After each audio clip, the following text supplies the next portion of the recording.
యోహాను సువార్త 11వ అధ్యాయం. మరియా ఆమె సహోదరి అయిన మార్తా అనువారి గ్రామమైన బేతనియలోనున్న లాజరు అను ఒకడు రోగి ఆయను. ఈ లాజరు ప్రభువునకు అత్తరు పూసి తల వెండ్రుకలతో ఆయన పాదములు తుడిచిన మరియకు సహోదరుడు.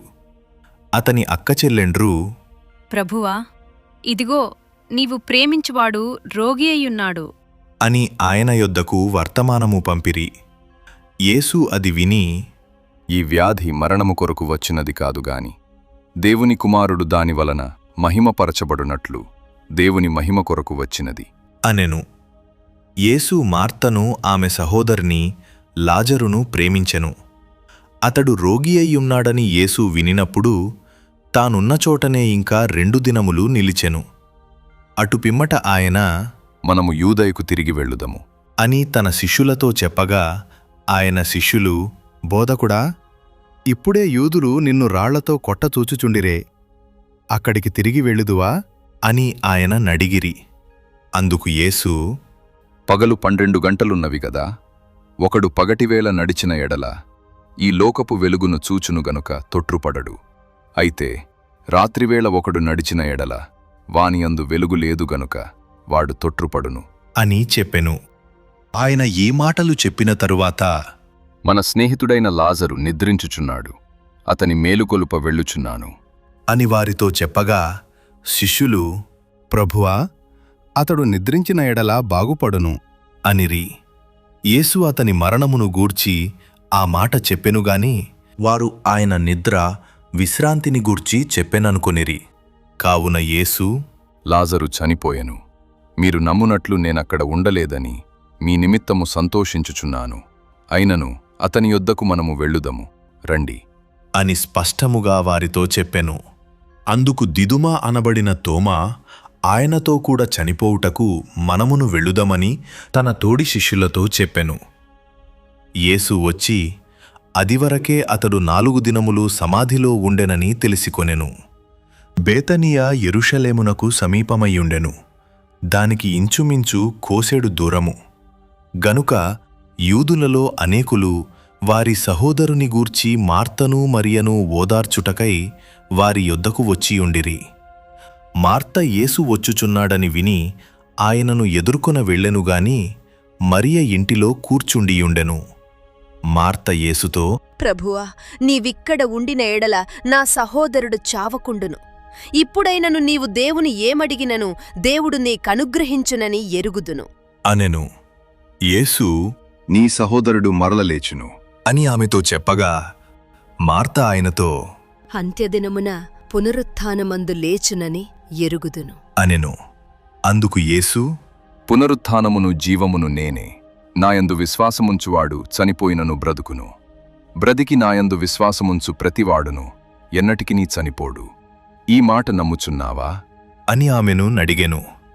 ఆమె, అవును ప్రభువా, నీవు లోకమునకు రావలసిన దేవుని కుమారుడవైన క్రీస్తువని నమ్ముచున్నాను అని ఆయనతో చెప్పెను. ఆమె ఈ మాట చెప్పి వెళ్ళి, బోధకుడు వచ్చి నిన్ను పిలుచుచున్నాడని తన సహోదరి అయిన మరియను రహస్యముగా పిలిచెను. ఆమె విని త్వరగా లేచి ఆయన యొద్దకు వచ్చెను. యేసు ఇంకనూ ఆ గ్రామములోనికి రాక మార్త ఆయనను కలిసికొనిన చోటనే ఉండెను. గనుక ఇంటిలో మరియతో కూడా నుండి ఆమెను ఓదార్చుచుండిన యూదులు మరియ త్వరగా లేచి వెళ్ళుట చూచి ఆమె సమాధి యొద్ద ఏడ్చుటకు అక్కడికి వెళ్ళుచున్నదనుకొని ఆమె వెంట వెళ్ళిరి.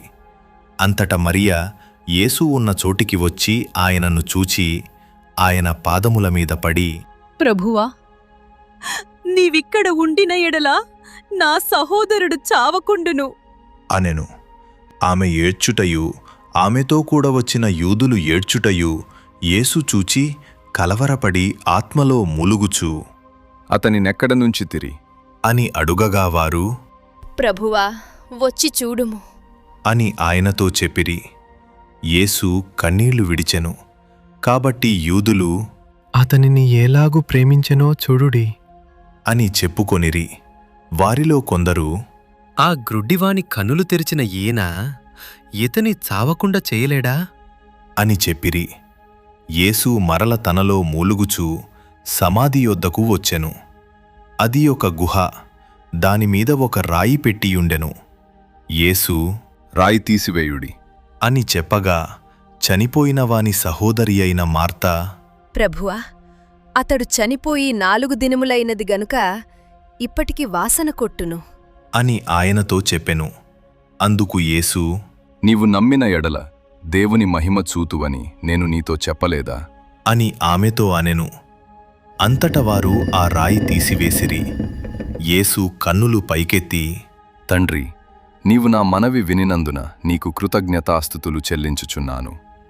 నీవు ఎల్లప్పుడును నా మనవి వినుచున్నావని నేనెరుగుదునుగాని నీవు నన్ను పంపితివని చుట్టూ నిలిచియున్న ఈ జనసమూహము నమ్మునట్లు వారి నిమిత్తమై ఈ మాట చెప్పితిని అనెను.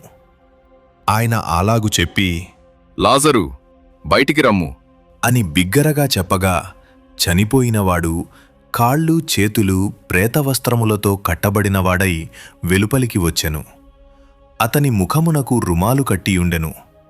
అంతట యేసు, మీరు అతని కట్లు విప్పిపోనీయుడి అని వారితో చెప్పెను. కాబట్టి మరియ యొద్దకు వచ్చి ఆయన చేసిన కార్యమును చూచిన యూదులలో అనేకులు ఆయన యందు విశ్వాసముంచిరి కాని వారిలో కొందరు పరిసయ్యుల యొద్దకు వెళ్ళి యేసు చేసిన కార్యములను గూర్చి వారితో చెప్పిరి. కాబట్టి ప్రధాన యాజకులును పరిసయ్యులును మహాసభను సమకూర్చి, మనమేమి చేయుచున్నాము?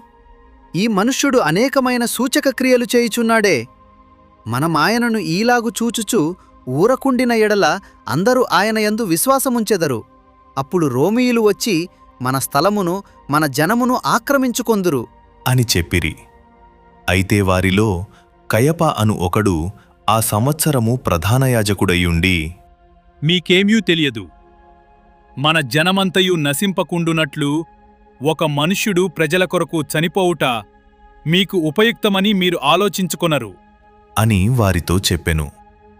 తనంతట తానే ఈలాగు చెప్పలేదుగాని ఆ సంవత్సరము ప్రధాన యాజకుడై ఉండెను గనుక యేసు ఆ జనము కొరకును ఆ జనము కొరకు మాత్రమేగాక చెదరిపోయిన దేవుని పిల్లలను ఏకముగా సమకూర్చుటకును చావనయ్యున్నాడని ప్రవచించెను. కాగా ఆ దినము నుండి వారు ఆయనను చంపనాలోచించుచుండిరి. కాబట్టి యేసు అప్పటి నుండి యూదులలో బహిరంగముగా సంచరింపక అక్కడ నుండి అరణ్యమునకు సమీప ప్రదేశములోనున్న ఎఫ్రాయిమను ఊరికి వెళ్ళి అక్కడ తన శిష్యులతో కూడా ఉండెను. మరియు యూదుల పస్కా పండుగ సమీపమయ్యుండెను గనుక అనేకులు తమ్మును తాము శుద్ధి చేసుకొనుటకై పస్కా రాకమునుపే పల్లెటూళ్లలో నుండి యెరూషలేమునకు వచ్చిరి. వారు యేసును వెదకుచూ దేవాలయములో నిలువబడి, మీకేమి తోచుతున్నది? ఆయన పండుగకు రాడాయేమి? అని ఒకనితో ఒకడు చెప్పుకొనిరి. ప్రధాన యాజకులును పరిసయ్యులును ఆయన ఎక్కడ ఉన్నది ఎవనికైనను తెలిసియున్న ఎడల తాము ఆయనను పట్టుకొనగలుగుటకు తమకు తెలియజేయవలెనని ఆజ్ఞాపించియుండిరి.